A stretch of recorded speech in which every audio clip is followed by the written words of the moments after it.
Well, you know who I am, so hey guys. Um, I wanted to follow up today's kind of commotion with um, one more piece, and it's a really vulnerable,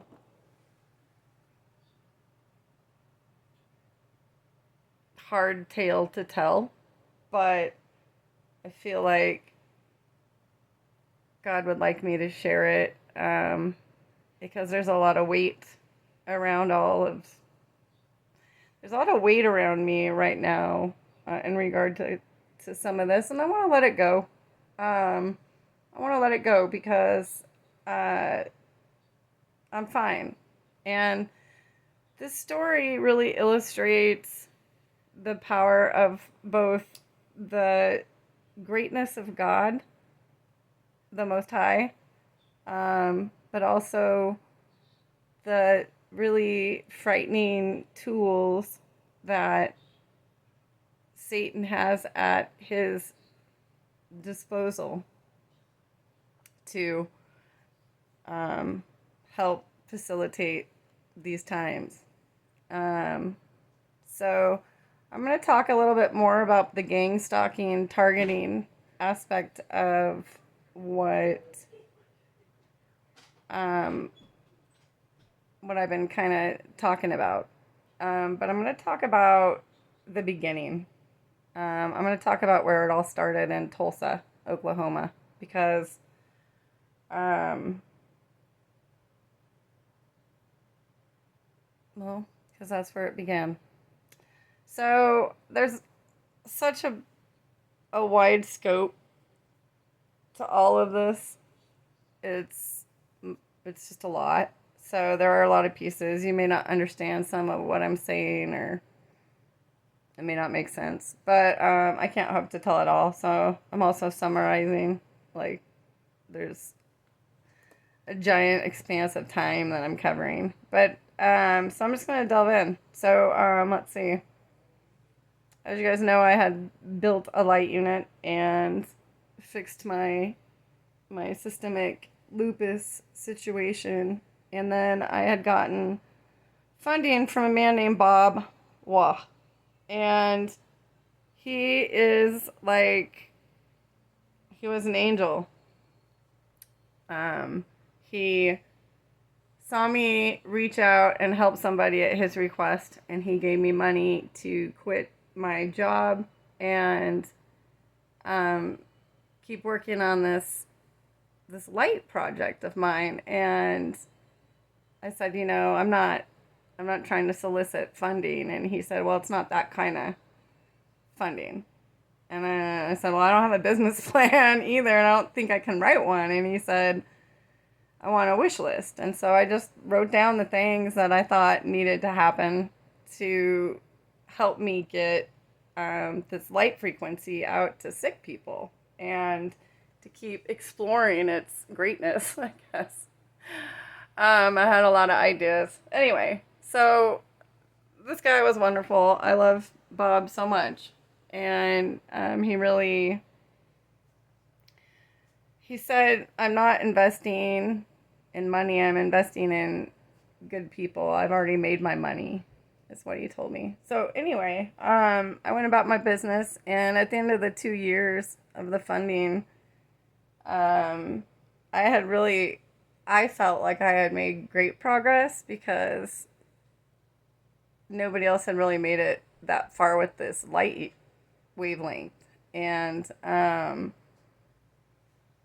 anyway, Bob got cancer, and he asked me for help, and I just helped research a little bit of other options. And we had a lot of phone calls and chats there near the end of his time, which I will always, always, always be grateful for. He's such a wonderful, wonderful guy. So anyway, Bob passed on, and I got notified that, not legally, in the correct order, by the way. Y'all forget that I was a paralegal too. Anyway,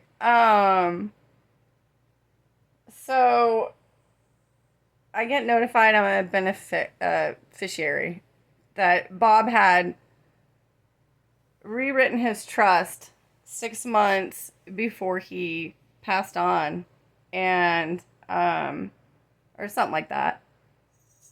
And he had listed me to be what you call it, the beneficiary that gets money right up front before tax even. I can't remember. I can't think of it right now. It'll come to me, I'm sure. And the whole way this played out was really, really messed up. Okay, so I get a letter saying that I'm this person, I'm going to get this money, and then I didn't get the right paperwork. I didn't get the whole package. I didn't get the right things. But I was just like, okay, well, I know these people. Maybe they're just, kind of assuming that I trust them or whatever. Um, so right about now, all hell broke loose in my life. All right, so there's this like crossover of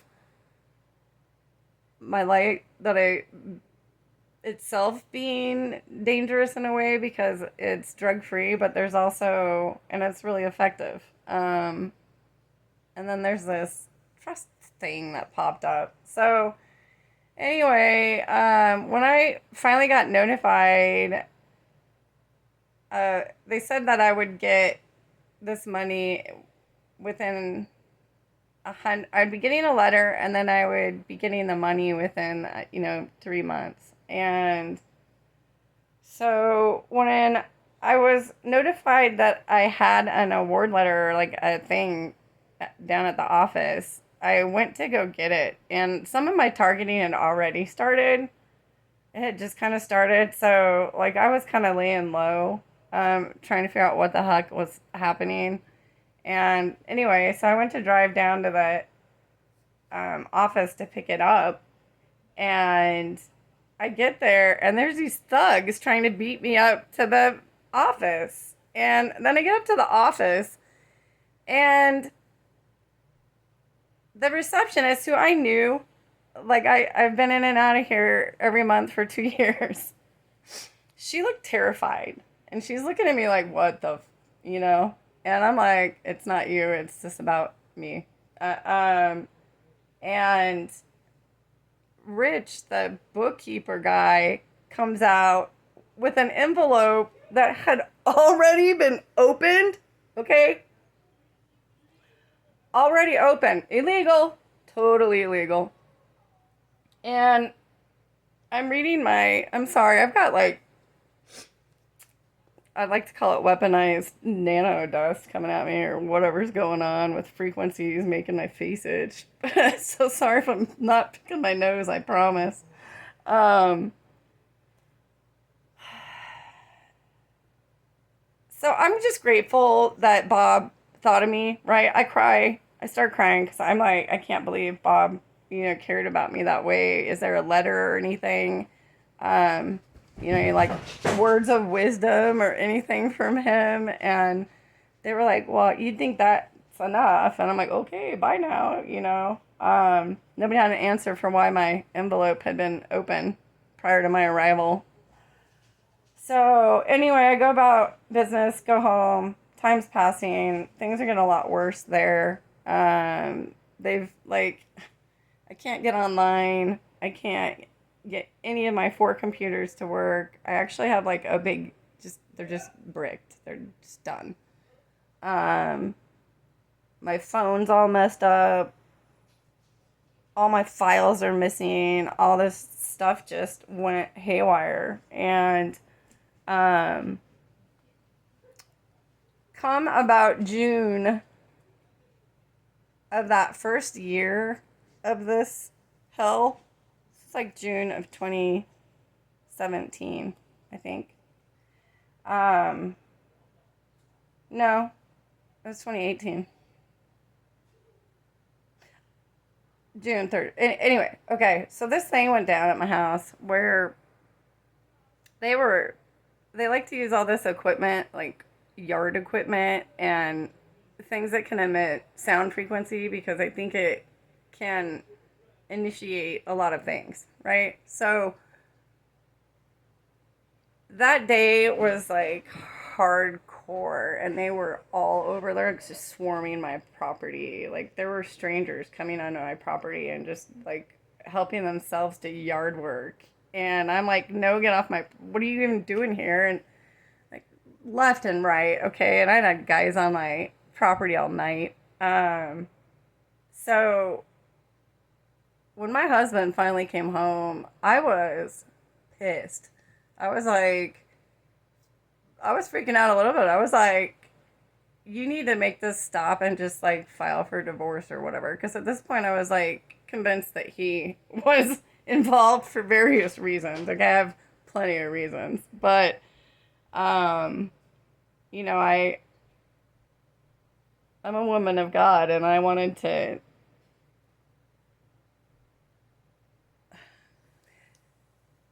preserve the union. So, okay. So, anyway,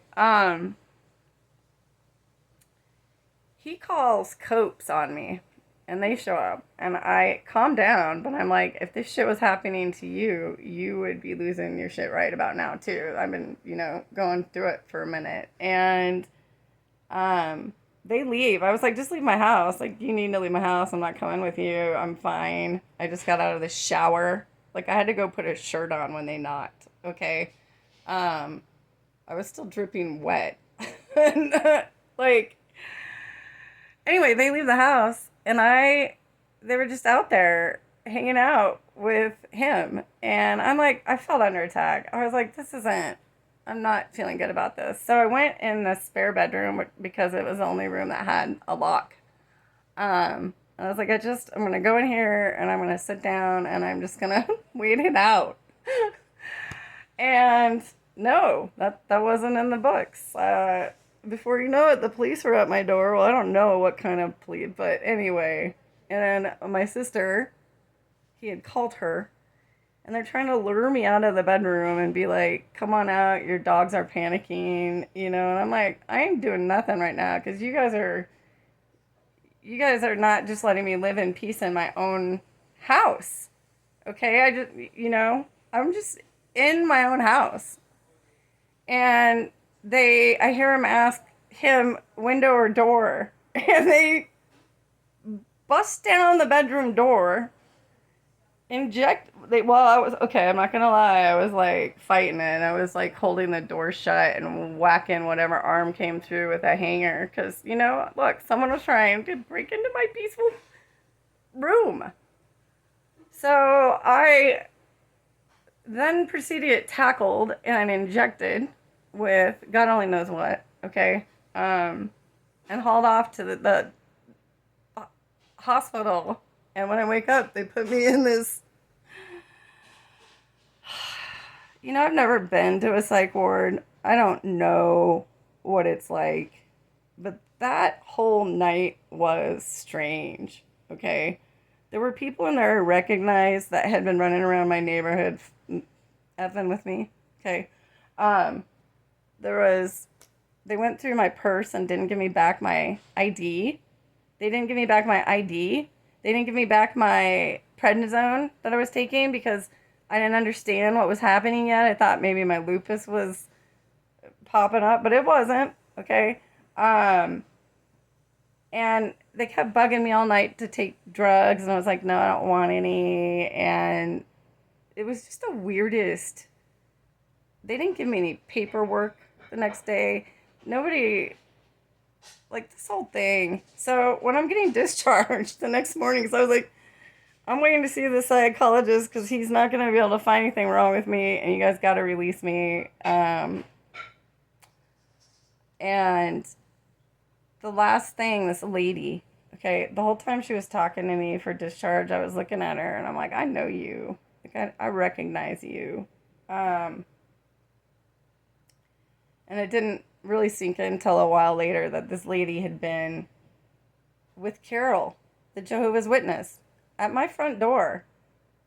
At some point, in the prior like year to this stuff all happening. I think her name is Jody. Probably. Anyway, she leans over. I'm telling you, these guys didn't do any like legal paperworking or anything, and they asked me if they could share my visit with my primary, and I was like, no, you may not. No, you know, and she looks me in the face and she says, "You've been warned." Okay, warned about what exactly? Hmm? That I'm not safe in my own house? That's abundantly clear after today. So I get home and, there's, that was, gosh, that was, what, 12 years ago? Or, yeah? No, 2013. I'm sorry, I don't even know where I am in time and space. But, um, 2017. So, 8 years. 8 long years. Um, Lots of other stuff has occurred. But, so, all this time, I'm like asking everybody for help. I'm asking my sister for help. I'm asking my brothers for help. I'm asking people for help. Like, I think somebody's trying to take my machine or my patent. I think they're trying to take my money. You know, I don't know enough about the law to deal with this by myself. But I don't have money to fight this kind of wealth or whatever is going on. So, and everybody kept saying I was paranoid. And, it turns out, definitionally speaking, I was not paranoid. I was right the whole time. They never gave me my money. And every time I tried to call a lawyer, they would rattle off something like, I never got to the lawyer, okay, first of all, because the front desk would never let me talk to the trust lawyer, ever. I could never get through. Then my phone stopped working. I couldn't get information from anybody locally. Like, um, I just literally had no access to information flow. And I kind of I just left it be. I was like, well, by law, they have to just give me this when it's time. So, it's one about life. I left Tulsa, started over in Kansas. Um, for a minute, I wrote a few letters trying to get them to give me what Bob left me. And they're trying to say that I owed the firm money. And I was like, no, Bob told me that was forgiven. And, since they had taken all the stuff out of my house, I didn't really have any way to prove it. I mean, they took all of my stuff. My LLC documents that I had formed prior to even making any kind of, even meeting these people. They took everything. And I started finding altered documents, and I know because my signature wasn't right. It was like cut and pasted. The wording had been changed. They changed the very like structure of my membership agreements. And anyway, my taxes. So, okay. Well, anyway, I finally was just like, I asked a couple people for help, and then they were telling me I should just settle, and I was like, no, I'm not signing off on any kind of this tomfoolery, you know. Um, I'm not signing over my intellectual property, and I'm not signing over just because, this isn't a fight. This is my money. So over time, I was working and just starting over and surviving. I just gave up and like let it go. I really went by I think it's Peter. I mean, it's in various parts of the New Testament, but it talks about I'm sorry I fidget so much, you guys. My ADHD. That's why I like still vape. I just can't hold still.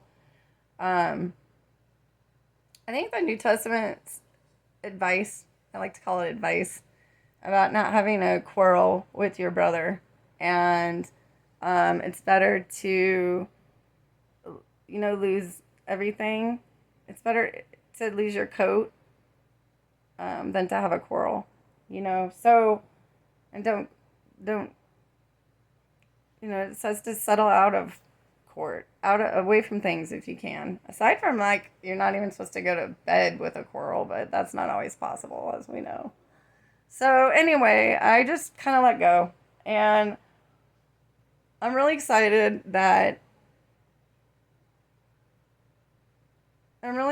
that I can share some of these things and feel comfortable enough that um,